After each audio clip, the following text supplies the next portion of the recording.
In this lesson, I'm going to explain how I figure out polyrhythms and something that I like to do in sound checks to keep me interested and to improve my internal subdivisions.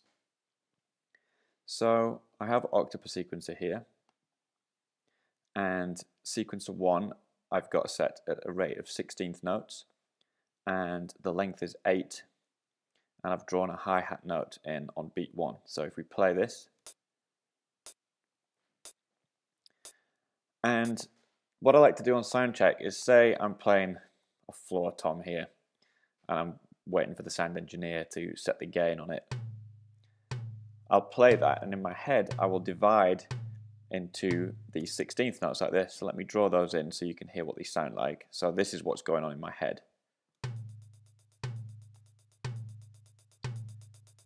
And then with my left hand I will play on different partials of this division here. So on the hi-hat I might play, and let me draw this on sequencer 2, I might play on the last one. So we mute those, and I'll do that for a while. I'm counting in my head: 1 and a 2 and a 3 and a 4 and a 1 and a 2 and a 3 and a 4 and then I'll change that and play on the 7th one and get comfortable with that. 1 and 2 and 3 and 4 and 1 and a 2 and a 3 and 4 and then I'll play on this one for a while. And I'll do that on each of the subdivisions until I feel comfortable with them.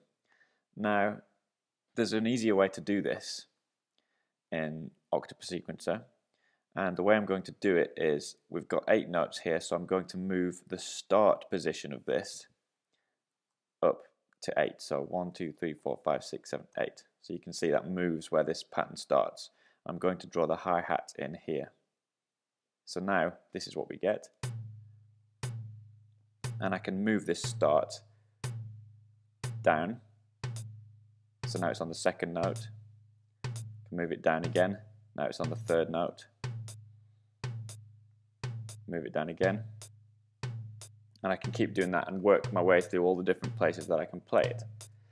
Now, if I was to play it on the 1st note, and then the 2nd note, and then the 3rd note, and then the 4th note, basically playing it one beat later every time, then essentially what I'm doing is playing it every 9 notes instead of every 8 notes. So if I set this length to 9 and put this on the 1, then that's what's happening. I'm playing it on the 1, and then this tom happens on beat 9 here, and then this happens on the next beat. So what we have is this.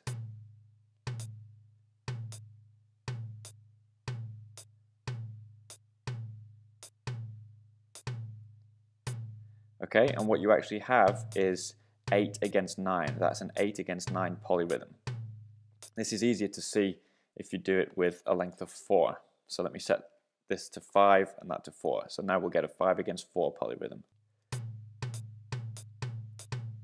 So you'll notice that this is playing on the 1 and then on the E and then on the and then the A.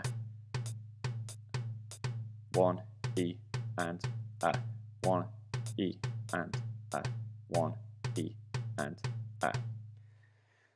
Now what I've been doing lately is trying to subdivide into even smaller divisions. So what I will do is set this, I can still keep it at 16th notes, but I'll set the length to 32. And I'm going to draw in these down here. Oops. Okay, so this is what I'm thinking in my head. 1 and a 2 and a 3 and a 4 and a 5 and a 6 and a 7 and a 8 and then this I will also set to be 32 beats long, and I'm going to set the start to be 32 beats long and draw in the snare drum here as before. So this is going to play a snare drum on the 1, and I'll do that for a while, and then I'll move the start a beat earlier. So this time it's going to play on the E of 1, that is. 7, 8, 1 E, 5, 6, 7, 8, and then I'll move it one earlier and I'll play it on the and of 1. And I'll do that for a while, and then I'll move it one earlier and play on the out of 1. And I'll do that until I get all the way back to the beginning. And essentially, that is the same as playing 31 over 32. So if this length, actually 33 over 32. So if I draw this snare drum on the 1 here, so this is going to play a 33 beat pattern, 33 16th notes before it plays again, and this is playing 32 16th notes, and that is essentially moving through. So you play on the 1, and then the next time round you play on the E of the 1, and then the and of the 1, and then the at of the 1, and then the 2. We've got 8 here. 1 E and a 2 E and a 3 E and a 4 E and a 5 E and a 6 E and a 7 E and a 8 E and that sounds like this.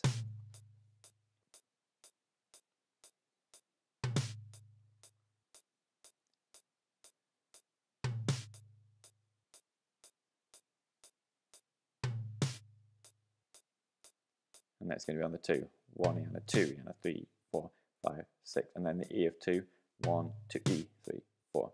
And if I mute these, then these sound to be almost random.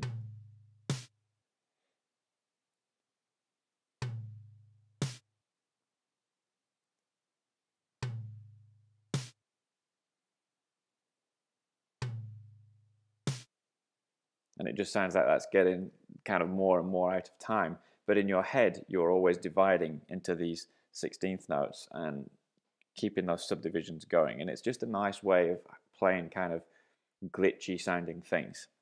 So you could do the same to do 31 over 32, and that would be by playing on the 1 and then on the A of the 8, and then the and of the 8, then the E of the 8, so you basically move it 1 earlier every time. And you can do this for all sorts of different rates. If you wanted to do, for example, 9 over 8, you could do 9 in this and think of it, if I set the markers to 3 every 3 notes, so then you could think of it as 1, 2, 3 divided into triplets, 1, 2, 3, 2, 2, 3, 3, 2, 3. And then this one you would set to be a length of 8.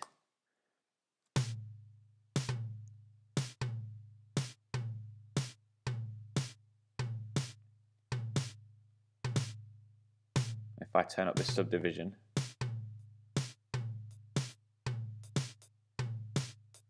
dick-a-dick, 1, 2, 3, 1, 2, 3, 1, 2, 3, get down, down, down, down, down, down, 1, 2, 3, 1, 2, 3. And so to practice this, you would do the same thing as before and say have a 9-note pattern, start on beat 9 and put in the snare drum here and get used to just playing this one. That's easy. And then move the start 1 beat earlier. So that's playing on the trip. If you got 1 triplet, 2 triplet, 3 triplet, it's on the trip of beat 1. And then you'd move it in a beat earlier. So now it's on the let of beat 1. And then you'd move it a beat earlier. So it's on the 2. And you just do that for each of the positions until you feel comfortable with them, and then you just change it once every beat. So you'd go on the 1, and then on the 2, then on the 3.